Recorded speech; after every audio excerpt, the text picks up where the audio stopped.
Hiro, where did you come from? Over there. Hiro!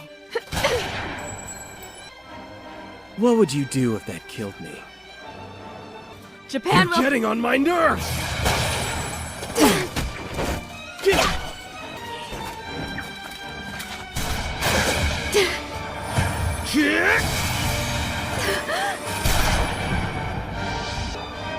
Even from point blank range?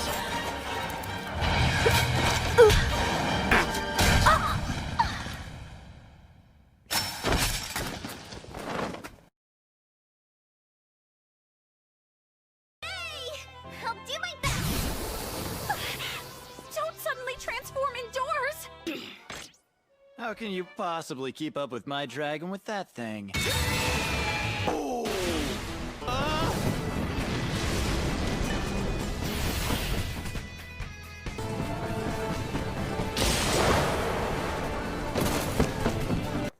You certainly could weave them here, but unfortunately, right now's not a good time.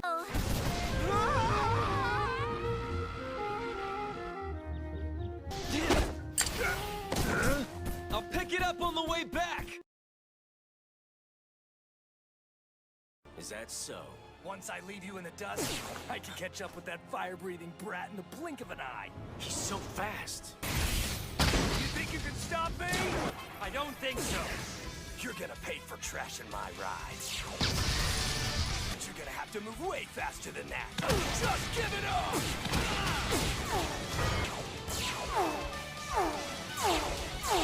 There. Snow Dragon! No. That's a neat trick, girly, but it's too slow to catch me. Yeah! Keep throwing them my way! It's totally pointless! Oh! You got me! Soldier, sweetheart! Over here, slowpoke! I don't know what you're getting at. Renzo!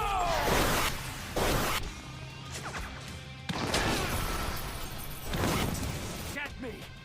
You're on! Where do you think you're going?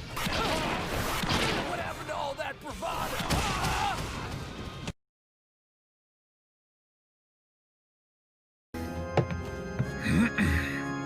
I welcome you to the special zone, Miss Cassandra Jill Warlock. How about repay my debt to you? What's wrong? What's going on?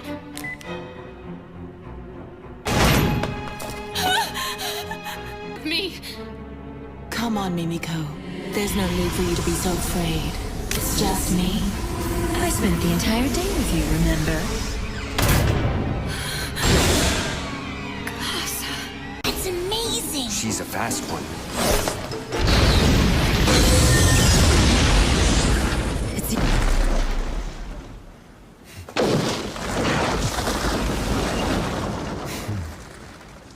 Well, it looks like our fight will have to wait till later.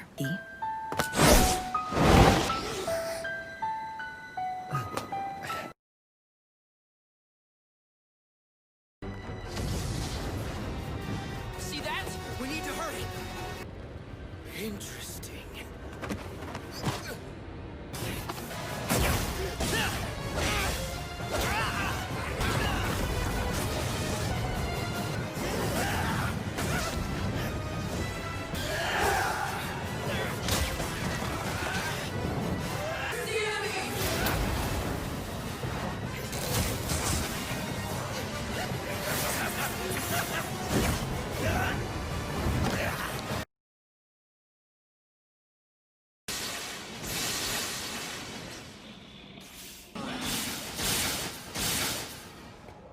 Lightning beasts, is it?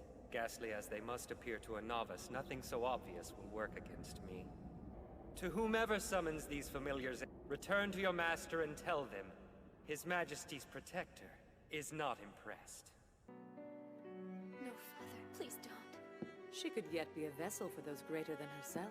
I fear I don't understand your meaning, Mother. No, I don't imagine that you do. You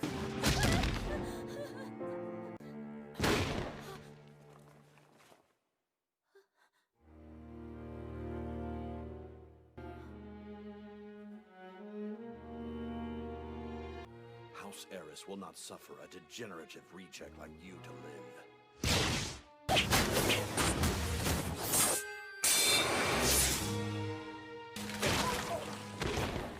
I beg to differ, Father. Perhaps it is you the house will not suffer to live. Lucille Heiress at your service. I presume then you are Reiner Lute? You are related. Wait. No. What a kind thing for you to intimate about her. That she isn't the monster her elder brother is, I mean. June, there's another one headed your way, and it looks like she's a revolution. Well, come at me! Yeah, I don't think so. That string will slice me to pieces if I get too close. That was stupid. You left yourself wide open. Sorry about this, but you've seen my weapon, so there's no way I can let you live. Don't be sorry. I'm an assassin too. I totally get it.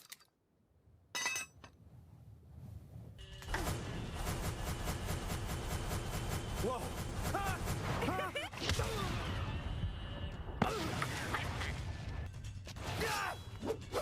Oh, don't do that. It's so desperate. Life. Good night. We interrupt this program to bring you a special report. Halloween is the time when community service organizations warn that children and animals are most likely to be abducted. Glenn Hobbs was initiated into a satanic coven as a child by his grandfather. I recently asked Glenn about his involvement and the importance of Halloween to the occultist. My earliest rememberings of Halloween and some of the things that were involved was there was another little girl that was involved in the occult with me, and her name was Becky. Now Becky was a different type of child. She was blessed to be a sacrifice. I was being blessed to be a high priest, where she was being blessed and born into the coven there to be a sacrifice. Now, Halloween night, they had again put me and the little girl in the back of this van, and we again drove off, which seemed like for a long time. We were drugged once again, and we finally came to this stop. They took the little girl out and they left me in the van. I could hear a lot of commotion that was going on outside, and I could see that there was just a lot of people around. Some were dressed in dark brownish kind of robes with hoods over them. They took me up and they led me up to this stone altar. And I remember I saw the little girl, and she was on the altar. And I could see that they had bound her feet. And I noticed that they had slit the bottoms of her feet and her wrists. And they were taking the blood that was running out of those areas and putting them into chalices and passing those cups around to different people who were partaking of her blood. Then the high priest, he took the athame, or the ritual knife, and he picked it up and he put my hand on it, and then he forced it into her chest. So when I think back on Halloween, where they killed that innocent little girl, it only serves to bring back horrifying memories to me. And this is something that's happening every Halloween. That's not just an isolated event. There's something about sacrifice. If you do it once, you want to do it all the time. Once you've actually passed the barrier of sacrificing an animal, you get this sort of bloodlust where you really want to do it. And I really wanted to do it. This lady in a black robe came forward with this little baby. And at first I didn't realize it was a real baby. And she just laid it on the altar. It was breathing, but it wasn't crying. And then the high priest just took the athame, or the ceremonial dagger, and just cut the baby's throat and caught the blood in a chalice. At that point, I was staggering, reeling. I thought I was just going to throw up. I just couldn't believe it. But by then I was so scared that I just stood there. And then when I was led forward, I thought, this is it, it's your turn, they're going to kill you. I then had to sign in blood a parchment stating that I would never ever reveal what had happened in a coven. If I did, I would die. The real Satanists, the hardcore Satanists, are involved in criminal activity, and for that reason they are going to try and look as normal as possible, the better to be able to deceive you.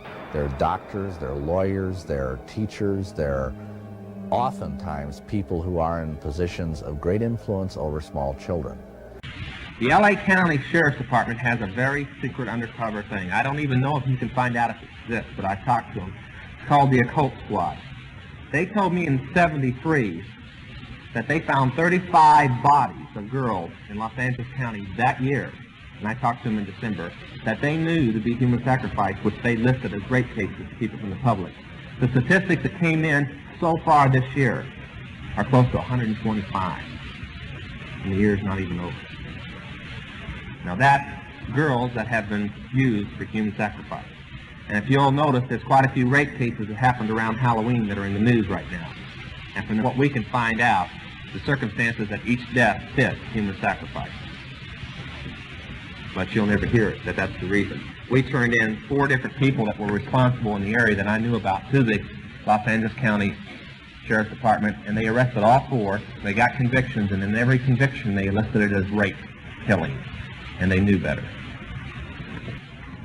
She understood. Halloween had absolutely nothing to do with Christianity. Christians shouldn't even touch it with a 10-foot pole. Who wants to celebrate a day that witches sacrificed thousands of people throughout the world on? Get it.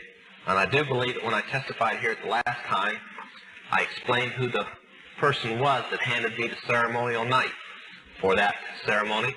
Another senator named George McGovern. You might, before the night gets over, start to realize that Washington isn't bad as you thought it was. It's worse. But the ceremony, by the way, was human sacrifice. And the leader of that ceremony that night was George McGovern.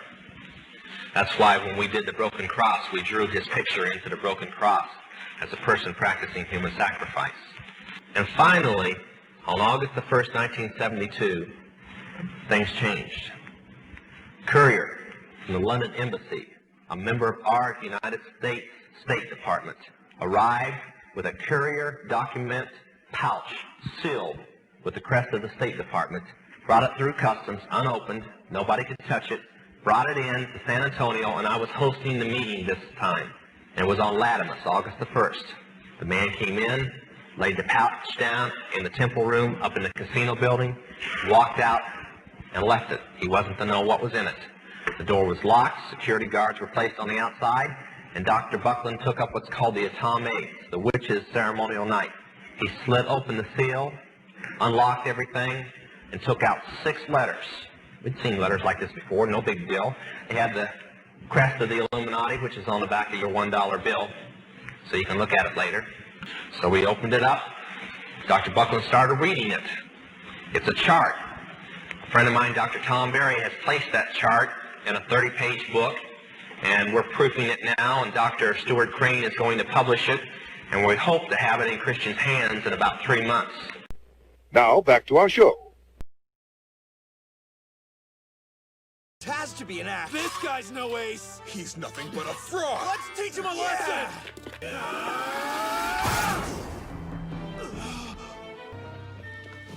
What just happened?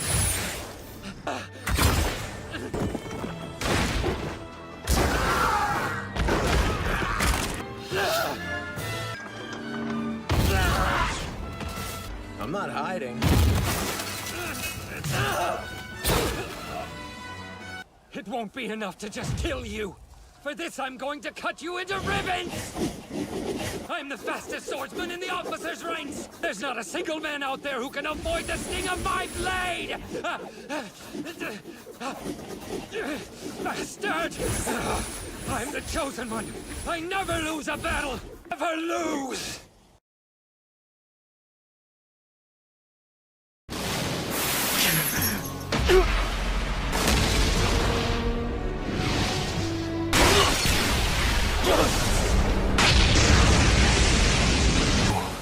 Ichigo Kurosaki.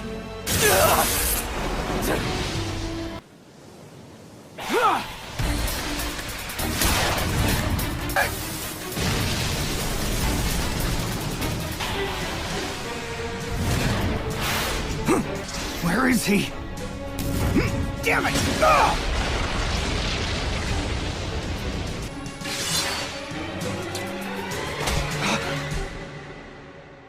Is this supposed to harm me?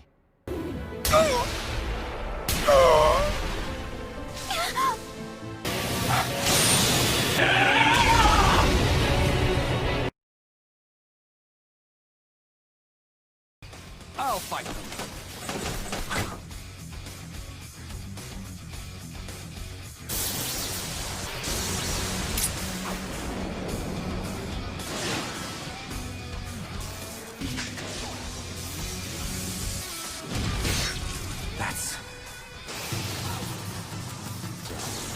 Go fly! I cannot fail now. Oh no! A teleportation jutsu formula on the Eight Tails tentacle! Tsuriki, don't you care what happens to the brat? Naruto!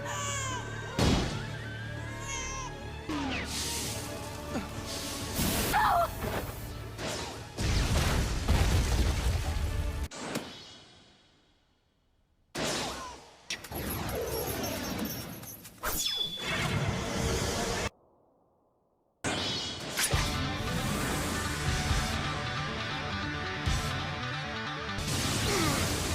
Damn it! He transported himself to his kunai!